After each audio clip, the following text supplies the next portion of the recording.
Hello, my wonderful, beautiful friends, guys. Welcome back to our entitled people, where people truly believe that they can do what they want, when they want, because they're better than you. And in this episode, guys, nothing is more entitled than people destroying other people's things and not caring about it. It's ridiculous. Guys, it's gonna be a wild ride. I hope you enjoy the stories. Don't shake your heads too hard. And as always, you can send or link your post to this email right here. Let's dive in. Okay, so this is one of those crazy stories that I thought would never happen to me. One day, I had to go do some work at the city hall, and on my way back to the office, I stopped my car in a parking lot, in front of a store, to answer a call. I was inside of my car, on the phone, when a Karen arrives with her car, and she squeezes right next to me, like really close to me. Looking over, I can tell she's pretty close. But I'm willing to give her the benefit of the doubt until I hear and feel not one, but two huge bangs on my car doors. The first one was from her swinging open her car door to get out. And before I can say anything, a second loud bang happens, from her opening her rear door to get her kid out of the back seats. She doesn't notice me sitting inside my car as my windows are tinted, so she gets her kid and she starts to walk off towards the store. Of course, I stop the call, get out of my car, and I tell her. I basically say, hey, excuse me ma'am, you just damaged my car doors. To which she replies, oh, sorry, I have a kid. These things aren't easy, you know. She then turns around and continues walking. That's when I say to her, well, I'm sorry too, but it's damage to my car and you must take responsibility. The Karen then says, nope. She then turns her back on me again and she goes inside the store. The kid runs after her. So I lock my car door and I go after her and I say, excuse me, you can't just damage someone's car and then walk away. I was sitting inside my car when it happened. Karen then says to me, listen, I have a child. These things happen. It's not a big deal. She then walks back to my car door, looks at it, and she says, it's just a little scratch. Stop crying. Now, to be honest, if she was humble and she admitted her mistake like a grown woman and maybe apologized, I could have maybe accepted, maybe. But the dents on my door were pretty noticeable and she was a bitch. So I say to her, listen, I know you're dealing with children and it can be hard. However, you still need to accept responsibility for damaging someone's property. At that, she loses it. She screams at me saying, look, I'm a mom. Look at my car. I have so many little scratches and dents on my car, and I don't go after people and try to get money out of them. I say to her, that's not my problem. My insurance doesn't cover mommy damages.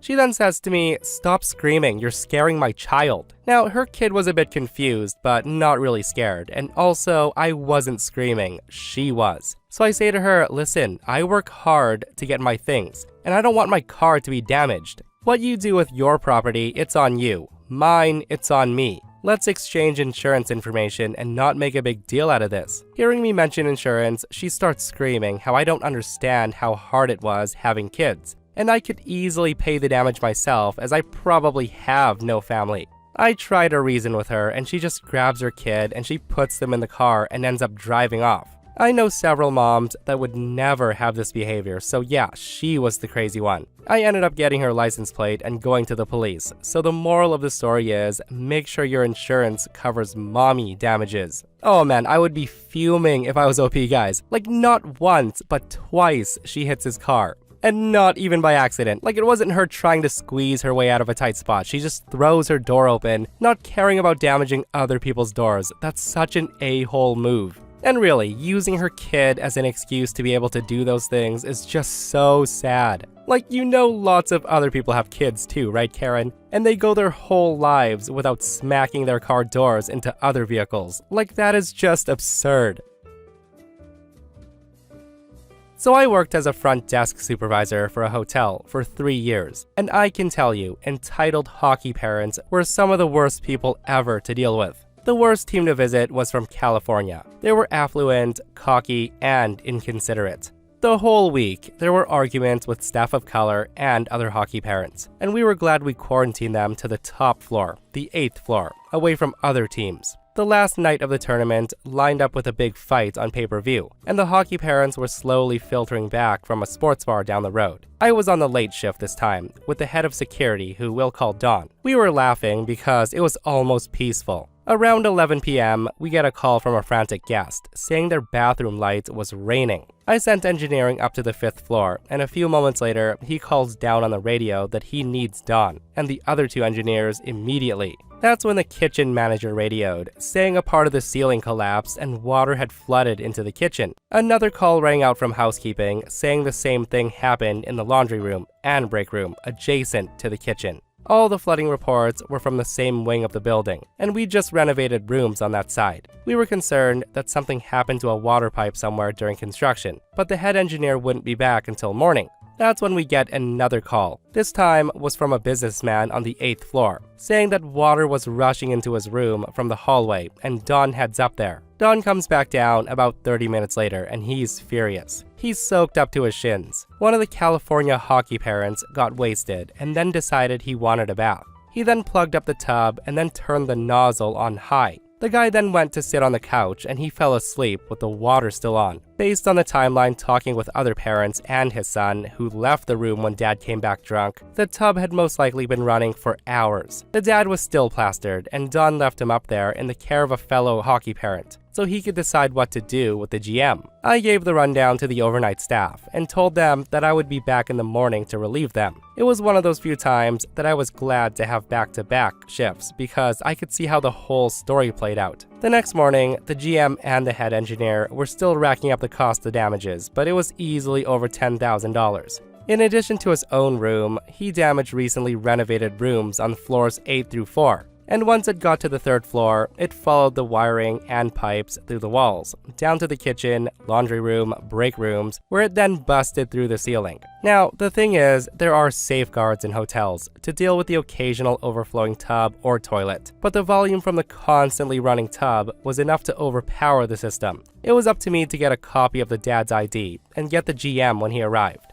The guy comes down 2 hours after checkout time. His hair was well done, and he was wearing a Rolex that I'm pretty sure was my annual salary. I then signaled my front desker to get backup while I talked with the dad. When I asked for his ID, oh man, he got ugly. He then screams at me saying, "There's no reason you need my ID. Why? What for?" I say to him, I'm afraid there is, sir. I've been instructed to get a copy for our records, as there was some significant damage during your stay. At that, the guy leans in, laughs smugly at me and says, "Look, lady, if your crap-hole little hotel can't withstand a little water, that's not my problem. I build hotels in California, ones that make this place look like a drug house. And I know for a fact that hotels are supposed to have systems to prevent flooding. Where was yours?"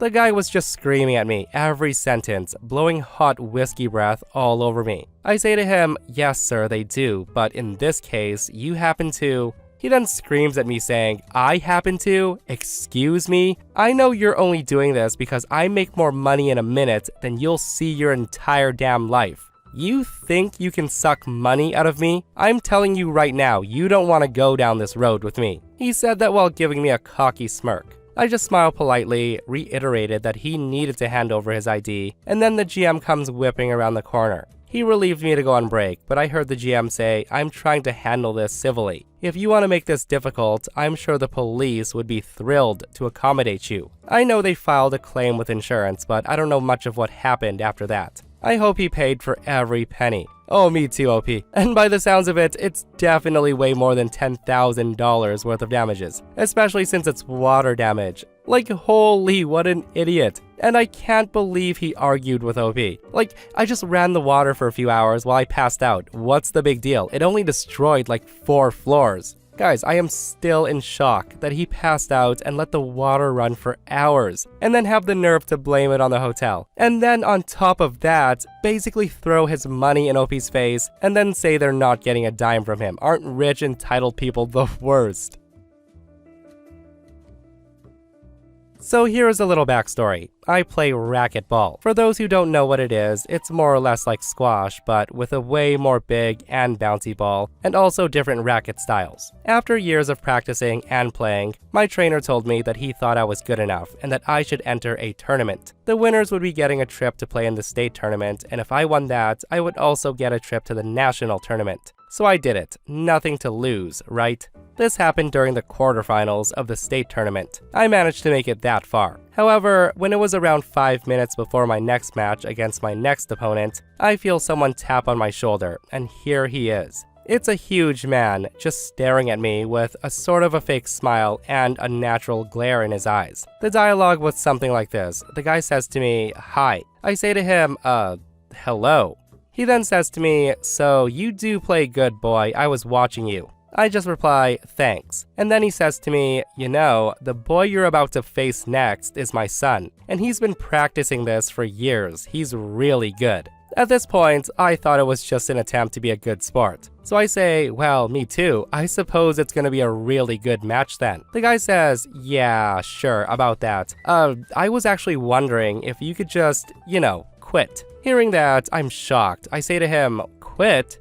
He then says to me, listen, my son would really love to make it to the finals. And you would actually be doing yourself a favor since I know my son would wreck you if you face each other. So save yourself the embarrassment, kid." Hearing him say that, I was actually pissed with his attitude, but I kept it cordial. I say to him, no, I don't think I will quit, sir. I'd like to play against your son. If he's as good as you say he is, I'm up for the challenge." The guy was about to say something else, but he stopped his sentence and he just walks away, looking like he was in a really bad mood, and I swear if looks could kill, I might have fallen over dead. So the game starts, and it was a really good game. We were actually really evenly matched, however, I was winning by a bit. A few minutes later into the game, a horn starts to blare. That means something has happened and the game needs to be stopped. It appears that the game that was on our side, also to decide the semi-finalist, one of the contestants fell and he got a really bad lesion, so he wasn't able to play, and he needs to get to the hospital. I left the court to see what was going on, and I left my racket behind, which was a huge mistake. So while everyone was distracted, the dad saw a chance to sabotage me so his son could win. So he enters the room and he destroys my racket. Fortunately, this wasn't unnoticed as my trainer was around. I came back just in time to hear my trainer scream, "Hey, what the F are you doing to that racket?" The dad says, nothing. And this actually shocked me because he lied. He then goes on and says, "Oh, well, I was just assuring that nothing would happen to these rackets, but when I got here, it was like this." My trainer says to him, "I just saw you breaking the cords." The referee then comes in and says, "Sir, I'm sorry, but due to your behavior, your son can't play in the tournament anymore." The dad tries to argue and says, "This isn't fair, I didn't do anything." My trainer argues him and says, "Sir, I just watched you break the cords on his racket." Suddenly, you can see the dad's face change, and the ref says, "Okay, sir, since we have witnesses to what you just did, as I've said, I'm afraid your son will be disqualified." I just hear the kid scream, "Are you serious? Thanks for not trusting in me, Dad. Even if I couldn't win, just let me lose. If my opponent is better, they deserve to win. What part of that don't you get?" The dad just says, "Oh, come on, I was trying to help you. I'm sure you could have won anyways." That's when I chime in and say, "Then why did you sabotage me instead of trusting him?" At this very moment, a mix of rage and embarrassment was shown on the dad's face. He then screams at me and says, "This doesn't concern you. Also, don't be that confident. You don't have a racket, so you can't play anymore." His son then says, "No, Dad, this does concern him since you broke his racket, and yes, he does have a racket."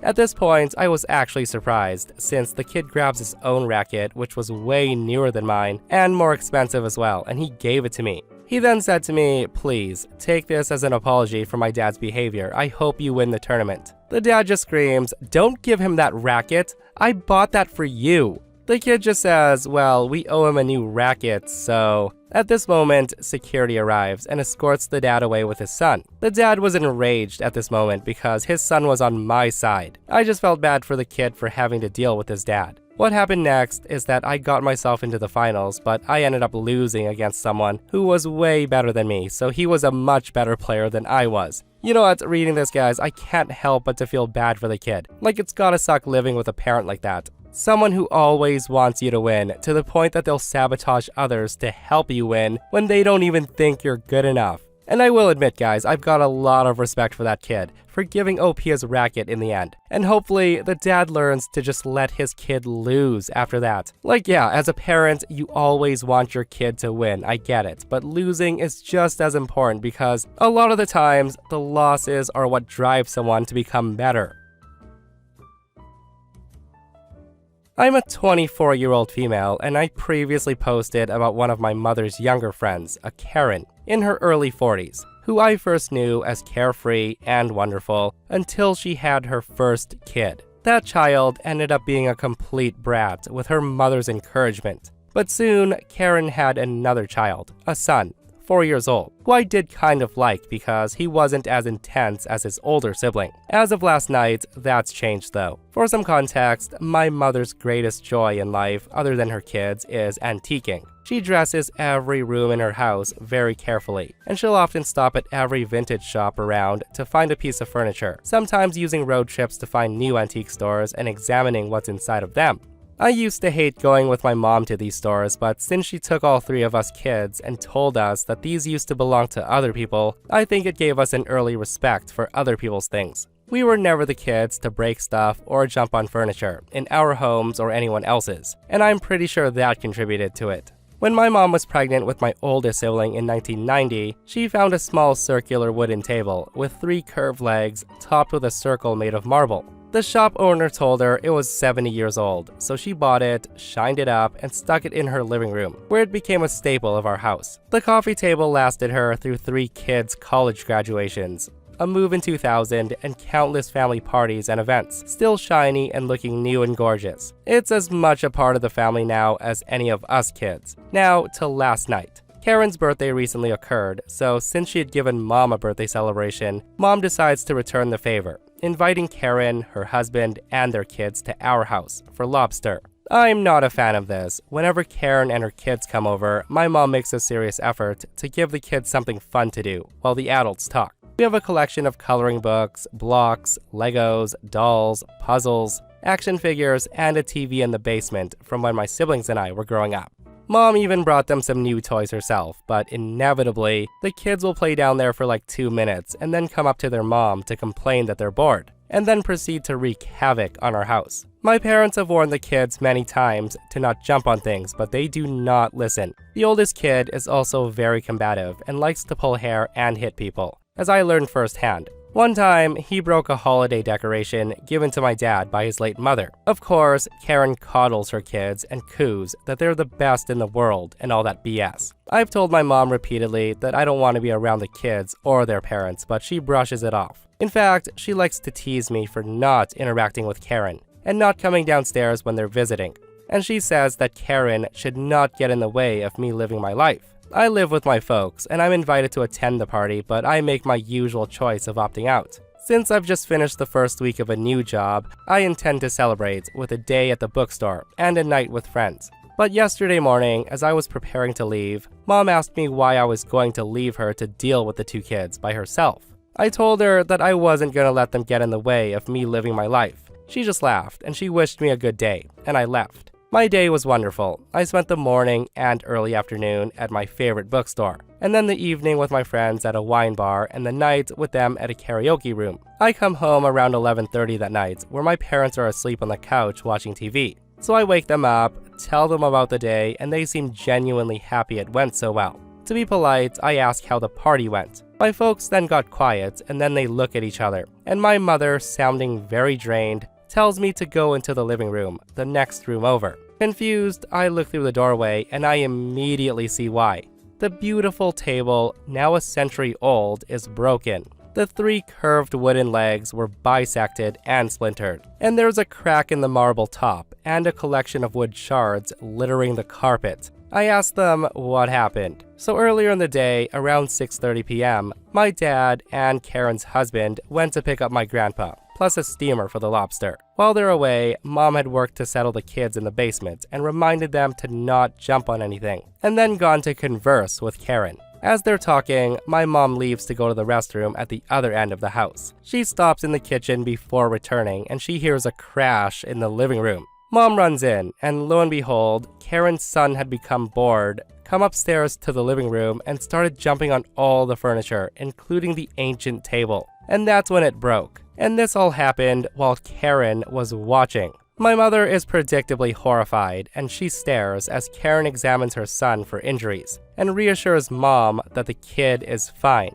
My mom gets sick to her stomach, seeing her table broken. She then takes the son aside and she tells him in a serious but not yelling voice that Auntie is very disappointed in him and that he knows the rules at her house. Karen overhears this and she berates Mom, telling her that she's the only one who can speak that way to her kids, before coddling her son and telling him that it's gonna be okay, that broken objects are less important than broken bones, and he'll be fine. That's when Mom asks Karen if she herself told the kids to not jump on the furniture at our house. Karen replies casually, "No, I didn't tell them not to, why would I?" The husbands then return, and all three men are shocked. Karen's husband immediately offers to pay a carpenter to fix the table, which my mom accepts. Dinner goes on, but it's cold and impersonal between Mom and Karen. This morning, Karen, son, and the husband came by our house to give Mom a bouquet of flowers, and also an apology and the number of a carpenter who they'll pay for. Mom puts on a smile and she says thank you, but she's still very upset nonetheless. Even though the table's gonna be fixed, it'll never be the same. My dad doesn't want the kid in our house until he's older.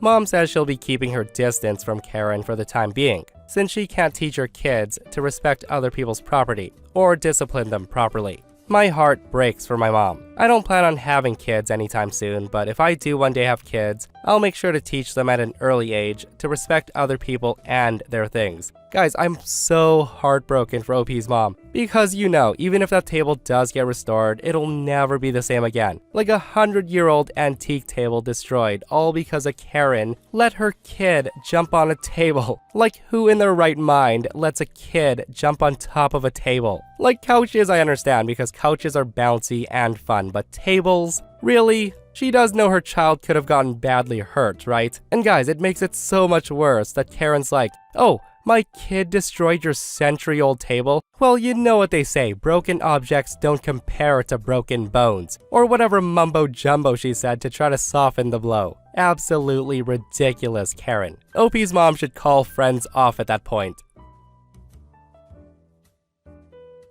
My sister, who's 28 years old, and her husband came home to my parents and I for the holidays. Her kids are 8 and 6. A couple of nights before Thanksgiving, my sister went to a concert with her husband, and she left the kids with my parents. Well, my parents decide that they want to go to a dinner party, and they left in the evening, and they left the kids there with me. Now, I was not asked to watch the kids. I hate kids. They just told me that they were going out, and they left them in the living room. My sister's kids are at this age where they can be loud and hyperactive together. You can't just put a movie on for a time and leave them.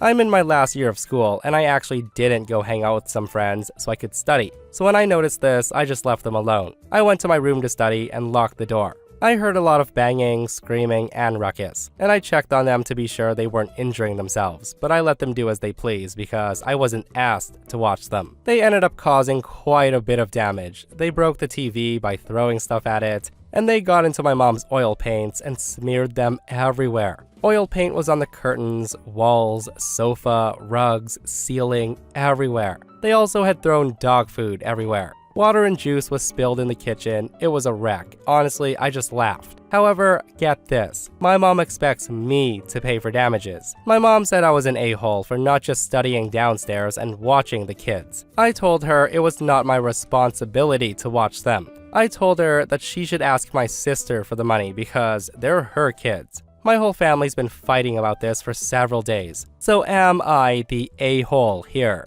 Guys, I'm just gonna leave it at that. Let me know your thoughts and comment down below. Do you think OP's the a-hole? Is OP's sister the a-hole? Are the parents the a-hole for leaving?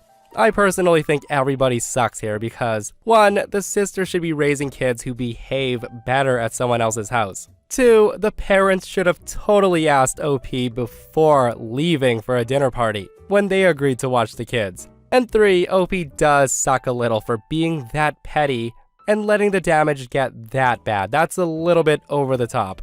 But as she said, she wasn't asked to watch the kids. But also, she still does live at home, so it's her house too. And that, my friends, brings us to another end of our /entitled people. Guys, I hope you enjoyed today's stories. If you did, hit that thumbs up. And if you're not subscribed, consider subscribing so you don't miss these crazy stories. And if you missed the last episode on the channel, it's an r/petty revenge. I haven't done that in a while, guys, where OP's psycho boss demands her husband, guys, and tries to get OP fired over it. It's such a ridiculous story, so go check it out if you haven't. And myself and Stevie Boy will see you guys in the next one. We love you.